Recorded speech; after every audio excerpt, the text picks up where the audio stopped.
Hello friends, welcome back to my YouTube channel Renu Mittal coaching classes. कैसे हैं आप सब? आज हम करने वाले हैं अकाउंटिंग एमसीक्यूज। अकाउंटिंग से रिलेटेड एमसीक्यूज करने वाले हैं और UGC net.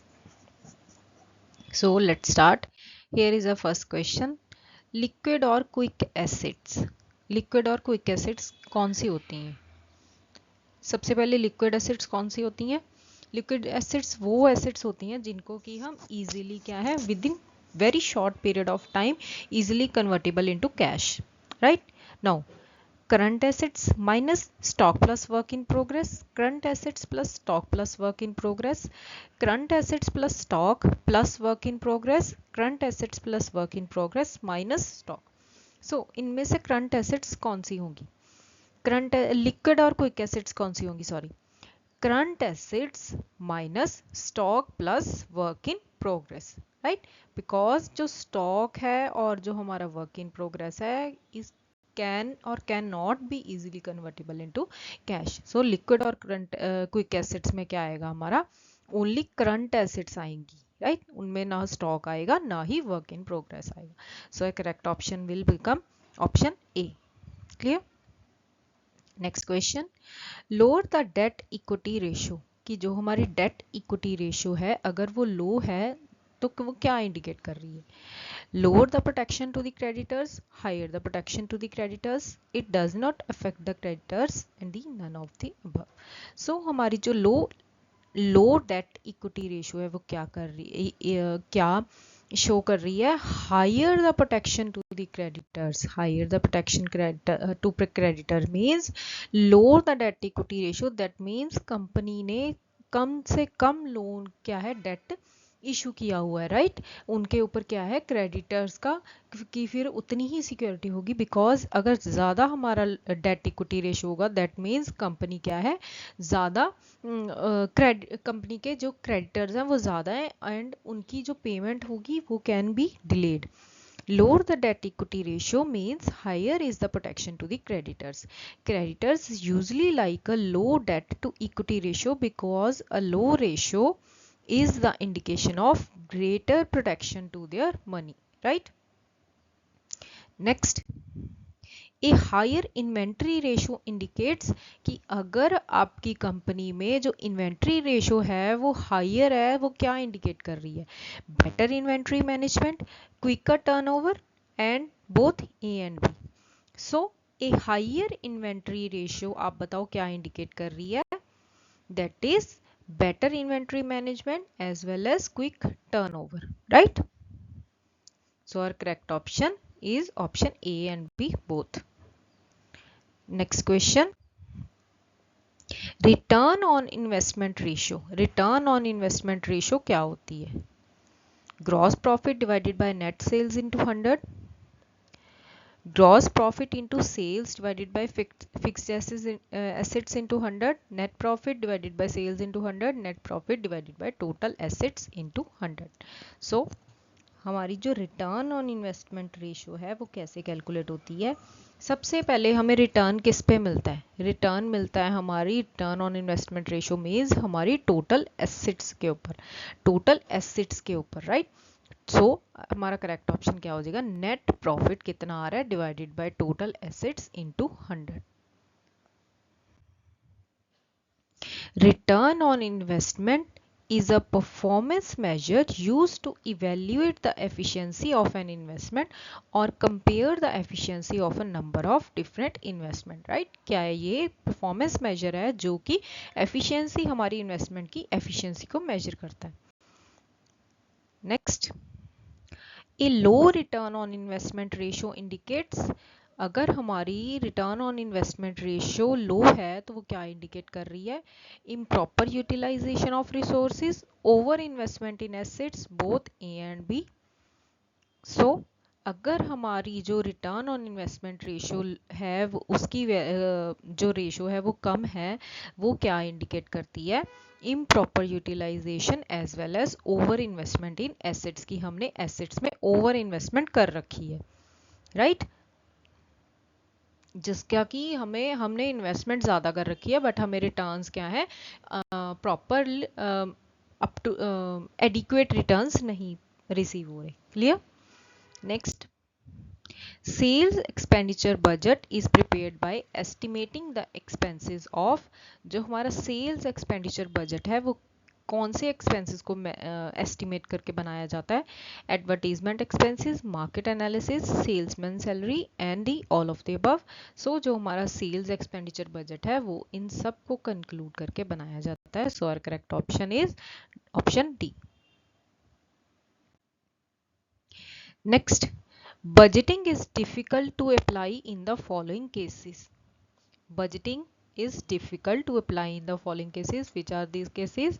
Products subjected to rapid changes, कि वो वाले products जिनका कि बहुत easily क्या है change हो जाते हैं.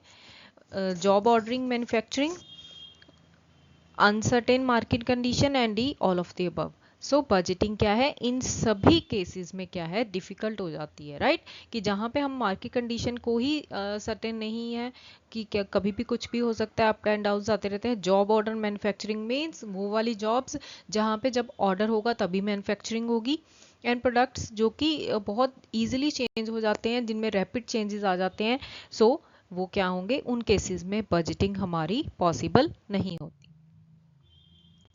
Next, a master budget consist of. Master budget में क्या क्या आता है? Sales budget, production budget, material budget and D all of the above. Master budget में ये सभी बजट क्या होते हैं, इंक्लूड होते हैं। A master budget consists of sales budget, production budget and material budget.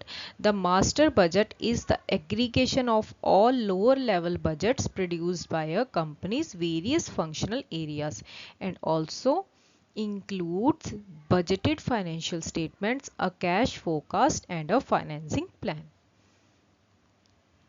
Clear? Moving to next question. Auditing refers to. Auditing basically क्या होती है? Reporting the financial information, examination of financial information, preparation of financial statements and maintaining the ledger accounts. So auditing basically refers to, जो हमारी reporting the financial information है ये क्या है, accounting का पार्ट है। प्रिपरेशन ऑफ फाइनेंशियल स्टेटमेंट्स ये भी अकाउंटिंग का पार्ट है। Maintaining ledger accounts, this is also accounting. So, examination of financial information is auditing. Auditing refers to the examination of financial information. A financial audit is an objective examination and evaluation of the financial statements of an organization to make sure that the financial records are a fair and accurate representation of the transactions they claim to represent. Right? कि जो हमारे financial records हैं वो क्या है, fair and accurate representation करें हमारी transactions का। Clear? Next, Which of the following is the external user of financial statements? इनमें से कौन सा जो फाइनेंशियल स्टेटमेंट का एक्सटर्नल यूजर है? Manager of the business, CEO of the business, creditor of the business and the controller of the business. So इनमें से basically जो हमारे एक्सटर्नल यूजर्स हैं वो कौन है? Creditors of the business, because creditors क्या होंगे, हमारे एक्सटर्नल यूजर्स होंगे, right? Creditors of the business is the external user of financial statements. External users are people outside the business entity who use accounting information. Right? Next question. Which of the following is the internal user of financial statements? कि इनमें से कौन सा है जो हमारा internal user होगा? Creditors, government agency, shareholders या manager? So अगर हमारे जो क्रेडिटर्स हैं वो एक्सटर्नल यूजर्स हैं तो इंटरनल यूजर कौन होगा? Manager of the business. जो मैनेजर होगा वो क्या होगा, हमारा इंटरनल यूजर होगा, right? Next, an asset must be dash by the business to be shown as an asset in its balance sheet. क्या राइट? कहते एक एसेट जो कि क्या किया जाना चाहिए बिजनेस के, to be shown as an asset, जिसकी वजह से वो उस एसेट को अपनी बैलेंस शीट में क्या कर सके, शो कर सके, राइट? प्रोसेस्ड होना चाहिए, ओन्ड होना चाहिए, कंट्रोल्ड होना चाहिए या यूज्ड होना चाहिए। अगर बेसिकली एक बिजनेस एसेट को अपनी बैलेंस शीट में शो करना चाहता है, then they must be owned that asset, right. उनको वो क्या करना पड़ेगा, उस एसेट को ओन करना पड़ेगा। In accounting, for an item to be recognized as an asset on a business balance sheet, it must be owned by the business, right? Because ownership implies that the business has legal control and rights over the asset, allowing it to use, sell, or otherwise benefit from the asset's economic value, right? कि उनको allow मिल जाता है, permission मिल जाती है कि वो उसको use कर सकते हैं, सेल कर सकते हैं और उससे जो भी उसकी एसेट की इकोनॉमिक वैल्यू होगी उससे बेनिफिट्स ले सकते हैं। Clear? Next question, which is the most important characteristics that all assets of a business have? Long life of assets, value of assets, intangible nature of assets और future economic benefits, right.